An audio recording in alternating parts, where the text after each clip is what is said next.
ನಮಸ್ಕಾರ ವೀಕ್ಷಕರೇ. ಇತಿಹಾಸದಲ್ಲಿ ಕೆಲವು ದಿನಾಂಕಗಳು ಕೇವಲ ದಿನಾಂಕಗಳಾಗಿ ಉಳಿಯುವುದಿಲ್ಲ. ಅವು ಒಂದು ಯುಗಾಂತರ ಸಂಕೇತಗಳಾಗತ್ವೆ. ಡಿಸೆಂಬರ್ 6, 1956 ಭಾರತದ ಪಾಲಿಗೆ ಅಂತಹದ್ದೇ ಒಂದು ಕರಾಳ ದಿನ.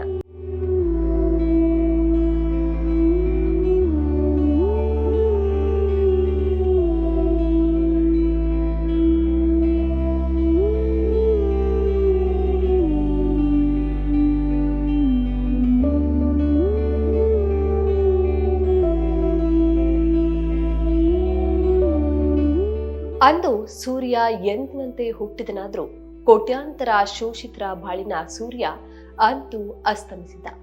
ಭಾರತದ ಸಂವಿಧಾನ ಶಿಲ್ಪಿ ಡಾಕ್ಟರ್ PR ಅಂಬೇಡ್ಕರ್ ಅವರು ಮಹಾಪರಿನಿರ್ವಾಣಗೊಂಡ ದಿನವದು. ಆದರೆ ಬಾಬಾ ಸಾಹೇಬರ ಸಾವಿನ ಸುದ್ದಿ ನಮಗೆಲ್ಲರಿಗೂ ಗೊತ್ತು. ಆದ್ರೆ ಅವರು ಉಸಿರು ಬಿಡುವ ಹಿಂದಿನ 48 ಗಂಟೆಗಳಲ್ಲಿ ಏನಾಯ್ತು? ಆ ಅಂತಿಮ ಕ್ಷಣಗಳಲ್ಲಿ ಅವರ ಮನಸ್ಥಿತಿ ಹೇಗಿತ್ತು?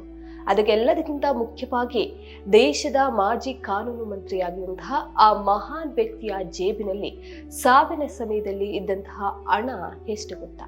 ಕಣ್ಣೀರು ತರಿಸುವಂತಹ ಆ ಸತ್ಯಗಳನ್ನ ಮತ್ತೆ ಆ ಅಂತಿಮ ಯಾತ್ರೆಯ ವಿವರಗಳನ್ನ ನಿಮ್ಮ ಮುಂದೆ ಇಡ್ಲಿದ್ದೇನೆ. ಬನ್ನಿ, ಡಿಸೆಂಬರ್ 1956 ಚಳಿಗಾಲದ ದೆಹಲಿಗೆ ಹೋಗಿ ಬರೋಣ. ನಾನು ಅಂಜನಿ. ಅದಕ್ಕೂ ಮುನ್ನ ನೀವಿನ್ನು ನಮ್ಮ ಪೀಪಲ್ ಟಿವಿಯನ್ನ ಸಬ್ಸ್ಕ್ರೈಬ್ ಮಾಡದೇ ಇದ್ದಲ್ಲಿ ಈ ಕೂಡಲೇ ಸಬ್ಸ್ಕ್ರೈಬ್ ಮಾಡಿ, ಬೆಲ್ ಐಕಾನ್ ಪ್ರೆಸ್ ಮಾಡಿ. ಹಾಗೇನೆ ನಮ್ಮ ಫೇಸ್ಬುಕ್ ಮತ್ತೆ ಟ್ವಿಟರ್ ಪೇಜ್ಗಳನ್ನ ಫಾಲೋ ಮಾಡೋದನ್ನ ಮರಿಬೇಡಿ.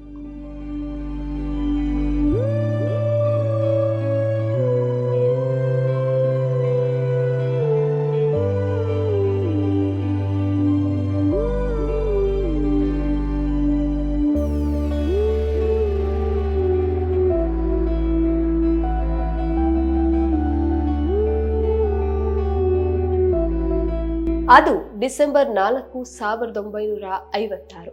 ಬಾಬಾ ಸಾಹೇಬ್ರು ರಾಜ್ಯಸಭೆಯ ಕಲಾಪಗಳಲ್ಲಿ ಭಾಗವಹಿಸಿದ್ರು. ಆದ್ರೆ ಅವರಿಗೆ ವಿಪರೀತ ಆಯಾಸವಾಗಿತ್ತು. ಹೀಗಾಗಿ ಡಿಸೆಂಬರ್ 5ರಂದು ಅವರು ಮನೆಯಲ್ಲೇ ಉಳಿದುಕೊಂಡ್ರು. ಮನೆಯಲ್ಲಿದ್ರೂ ಸಹ ಅವರ ಮನಸ್ಸು ಮಾತ್ರ ವಿರಾಮ ಪಡೆಯಲಿಲ್ಲ.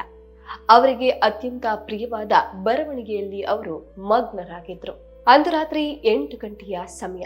ಜೈನ ಮುನಿಗಳೊಬ್ಬರು ಬಂದು ಮರುದಿನದ ಕಾರ್ಯಕ್ರಮಕ್ಕೆ ಆಹ್ವಾನವನ್ನ ನೀಡ್ತಾರೆ. ಆದ್ರೆ ವಿಧಿಯಾಟವೇ ಬೇರೆಯಾಗಿತ್ತು. ರಾತ್ರಿ ಸುಮಾರು 11:15 ಸಮಯ. ಬುದ್ಧ ಹಂಡಿಸ್ ಧಮ್ಮ ಎಂಬ ಅವರ ಮಹತ್ವಾಕಾಂಕ್ಷಿಯ ಗ್ರಂಥದ ಮುನ್ನುಡಿ ಮತ್ತೆ ಬರ್ಮಾ ಸರ್ಕಾರಕ್ಕೆ ಬರೆದ ಪತ್ರಗಳನ್ನ ಅವರು ತಮ್ಮ ಆಪ್ತ ಕಾರ್ಯದರ್ಶಿ ನಾನಕ್ ಚಂದ್ ರಥ್ ಅವರಿಗೆ ನೀಡ್ತಾರೆ. ಬಹಳ ಬಳಲಿದ್ದಂತಹ ಬಾಬಾ ಸಾಹೇಬ್ರು ರತ್ತು ಅವರಿಗೆ ಹೇಳಿದ ಕೊನೆಯ ಮಾತು ಏನ್ ಗೊತ್ತಾ? ರತ್ತು, ಇವುಗಳನ್ನ ಟೇಬಲ್ ಮೇಲಿಡು, ಬೆಳಗ್ಗೆ ಬೇಗನೆ ಬಂದ್ಬಿಡು. ಇವುಗಳೆಲ್ಲವನ್ನ ನಾಳೆಯೇ ತುರ್ತಾಗಿ ಕಳಿಸ್ಬೇಕು. ಆದ್ರೆ ಆ ನಾಳೆ ಬಾಬಾ ಸಾಹೇಬ್ರ ಪಾಲಿಗೆ ಬರಲೇ ಇಲ್ಲ. ತಡರಾತ್ರಿ ಮಲಗಿದವರು ಡಿಸೆಂಬರ್ 6ರ ಮುಂಜಾನೆ ಏಳಲೇ ಇಲ್ಲ. ಬೆಳಗ್ಗೆ 6:30ಕ್ಕೆ ಪತ್ನಿ ಸವಿತಾ ಅಂಬೇಡ್ಕರ್ ಚಹಾದೊಂದಿಗೆ ಬಂದಾಗ ಬಾಬಾ ಸಾಹೇಬ್ರು ಶಾಶ್ವತ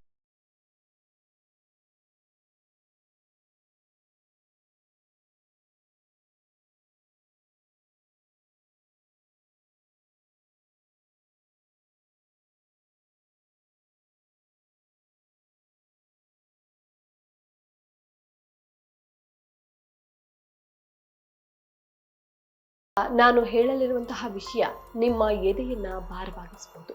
ಒಬ್ಬ ವ್ಯಕ್ತಿ ಎಷ್ಟು ಉನ್ನತ ಮಟ್ಟಕ್ಕೆ ಏರಿದ್ರೂ ಸಹ ಅವರು ಅಪ್ಪಿಕೊಂಡಿದ್ದಂತಹ ಮೌಲ್ಯಗಳು ಎಂತಹವು ಅನ್ನೋದಕ್ಕೆ ಇದೊಂದು ಜ್ವಲಂತ ಸಾಕ್ಷಿ ಎನ್ನಬಹುದು.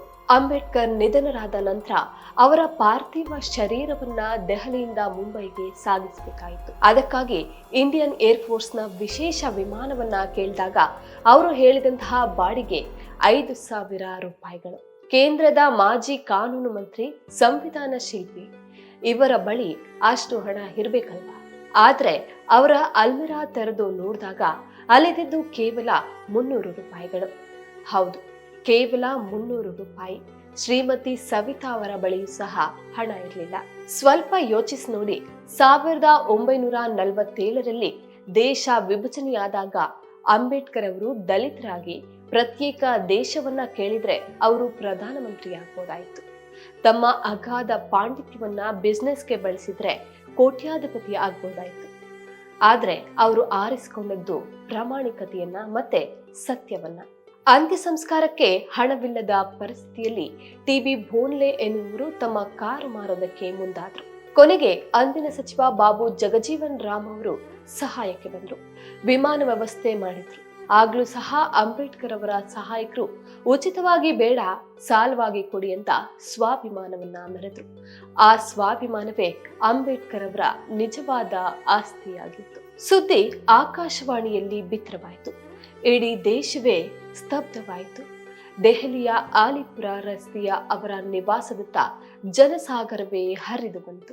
ಮಧ್ಯಾಹ್ನ 3 ಗಂಟೆಗೆ ಹೊರಟಂತಹ ಮೆರವಣಿಗೆ ವಿಮಾನ ನಿಲ್ದಾಣ ತಲುಪುವಾಗ ರಾತ್ರಿ 9 ಗಂಟೆಯಾಗಿತ್ತು. ಸುಮಾರು 7 ಲಕ್ಷ ಜನ ಕಣ್ಣೀರು ಹಾಕುತ್ತಾ ಸಾಗಿದ್ರು. ರಾತ್ರಿ 9:45ಕ್ಕೆ ವಿಮಾನ ಮುಂಬೈನತ್ತ ಹಾರಿತು. ಇತ್ತ ಮುಂಬೈನಲ್ಲಿ ಏನಾಗ್ತಾ ಇತ್ತು ಗೊತ್ತಾ? ಸಾಂತಾ ಕ್ರೂಸ್ ವಿಮಾನ ನಿಲ್ದಾಣದಲ್ಲಿ 5 ಲಕ್ಷ ಜನ ಕಾಯ್ತಾ ಇದ್ರು. ಅವರಲ್ಲಿ ಸಾವಿರಾರು ಜನ 30 ಮೈಲಿ ದೂರದಿಂದ ನಡೆದುಕೊಂಡು ಬಂದಿದ್ರು. ಬೆಳಗಿನ ಜಾವ 5:30ಕ್ಕೆ ಅವರ ದೇಹ ರಾಜಗೃಹವನ್ನ ತಲುಪಿತು. ಅಲ್ಲಿಂದ ದಾದರ್ನ ಚೈತ್ಯಭೂಮಿಯ ಕಡೆಗೆ ನಡೆದಂತಹ ಅಂತಿಮ ಯಾತ್ರೆಯಲ್ಲಿ ಪಾಲ್ಗೊಂಡವರ ಸಂಖ್ಯೆ ಬರೋಬ್ಬರೇ 20 ಲಕ್ಷಕ್ಕೂ ಹೆಚ್ಚು ಜನ.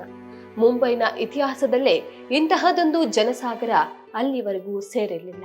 ಸಮುದ್ರದ ದಡದಲ್ಲಿ 6 ಅಡಿ ಎತ್ತರದ ಮಣ್ಣಿನ ದಿಬ್ಬದ ಮೇಲೆ ತಲೆಯ ಪಕ್ಕ ಬುದ್ಧನ ಪ್ರತಿಮೆ ಇರಿಸಿ ಬಾಬಾ ಸಾಹೇಬರನ್ನ ಮಲಗಿಸಲಾಗಿತ್ತು. ಅವರ ಪುತ್ರ ಯಶವಂತರಾವ್ ಅಂಬೇಡ್ಕರ್ ಚಿತೆಗೆ ಅಗ್ನಿಸ್ಪರ್ಶವನ್ನ ಮಾಡಿದ್ರು. ಆದ್ರೆ ಅಲ್ಲಿ ಒಂದು ಪವಾಡವೇ ನಡೆಯಿತು.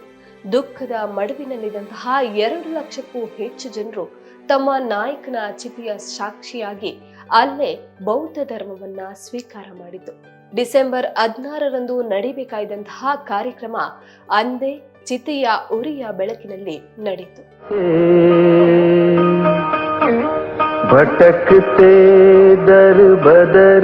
A fierce social rebel and yet a compassionate reformist, a proud nationalist who would not compromise on the rights of the downtrodden, an iconoclast who believed in the necessity of religion, a champion of women and the minorities,